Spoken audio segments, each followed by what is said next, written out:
year ago today that we lost our son, and that's when we really hit rock bottom.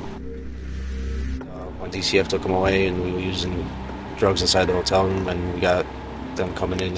And I got taken to the whole program, and then John went to jail. On my 40th birthday, my 7-year-old daughter was taken from me out of my custody because she saw me using. I continued to use even with a case plan started. May 17th of last year, I got arrested and went to jail. I was at the moment of taking my own life.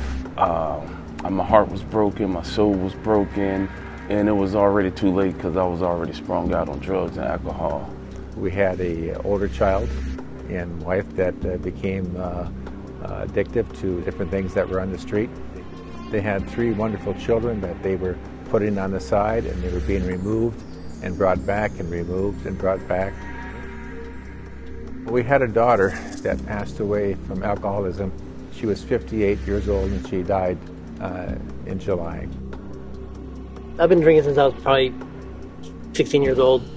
And it got to the point where I was like, man, I know I need to just like stop or it's never gonna get better. So when you come out of jail, the average story is I have no money, I exhausted all of my resources, I typically have done bad things or made the wrong choices that have pushed people out of my life. I don't know where I'm going to go because, number one, places don't rent to convicted felons if you even had the money to get into somewhere. I don't know where I'm going to work because they do a background check, and I don't know how I'm going to start this job because they won't hire convicted felons. And so all this stuff starts adding up, and it drives you to a place of there's no hope, there's nothing here for me. I'm going to go back to what I've always known and return back to that old life of crime, addiction, whatever it looks like for each person.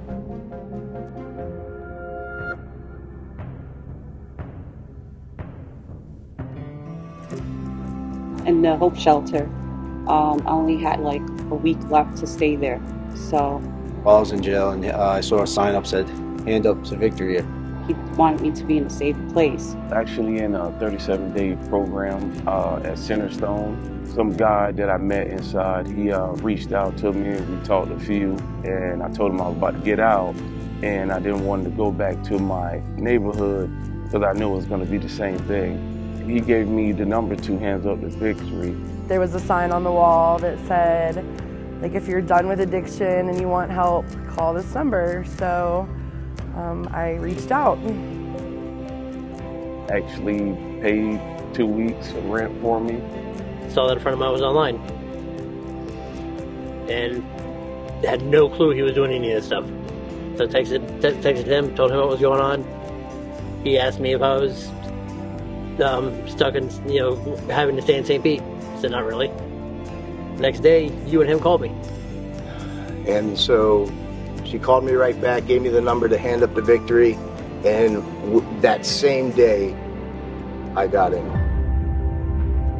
Hand Up to Victory was able to provide me with rent, shoes for work. And that just changed my life ever since.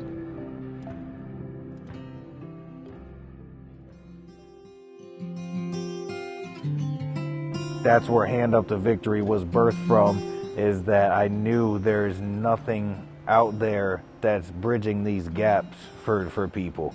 And to get out of that hopelessness, you have to have something to give you some hope and let you know there is a future. People do care about you. And so that's where Hand Up to Victory came from. Hand Up to Victory, where the people walk in, they're welcomed, they're loved on, nobody is ever judged. The people that answer the phone are part of our team, have experience with addiction, alcoholism, so they're able to give some words of wisdom and some encouragement to you while you're on the phone with them. Also let you know that there is a place out there that you can go to. We partner with all the best ran sober living homes in Manatee and Sarasota County. We're going to let you know that, hey, we're going to get you in there. We're going to help you out with your fees. We can help out with transportation to get you over there. If you need any basic needs such as food, clothing, hygiene products, you need to get a cell phone, need an ID, we help out with all of that. And I think one of the biggest things that we do is we help people to become self-sustaining members of society as well. So not only do we have a list of jobs that we know will work with convicted felons, we've actually partnered with some local business owners that will give anybody a shot. My life today has gotten good. I'm accountable. I'm resolving the issues from 2 years ago. All the glory goes to God. Would not be where I am today without God. What a cry. If somebody would have told me 9 months ago that I'd be sitting where I am today, I would have laughed at them. I feel so blessed, and I know God's got a plan for me. I got a good job. I got a beautiful fiance, got a beautiful little boy. My whole life has changed. God put me in this leadership position at my house, which I'm a manager now, my journey to greatness. Giving me an opportunity to be a leader inside a women's home. They come in broken the way I came in broken, and I like to uplift them. So my relationship with God is everything. My family's coming back together. My kids, I got a grandbaby now. The victory changed my life, and I know that there's a million other people out there that need help. I feel very privileged to give to such a fine organization as yours. These are people's sons. These are people's daughters. These are people's family members.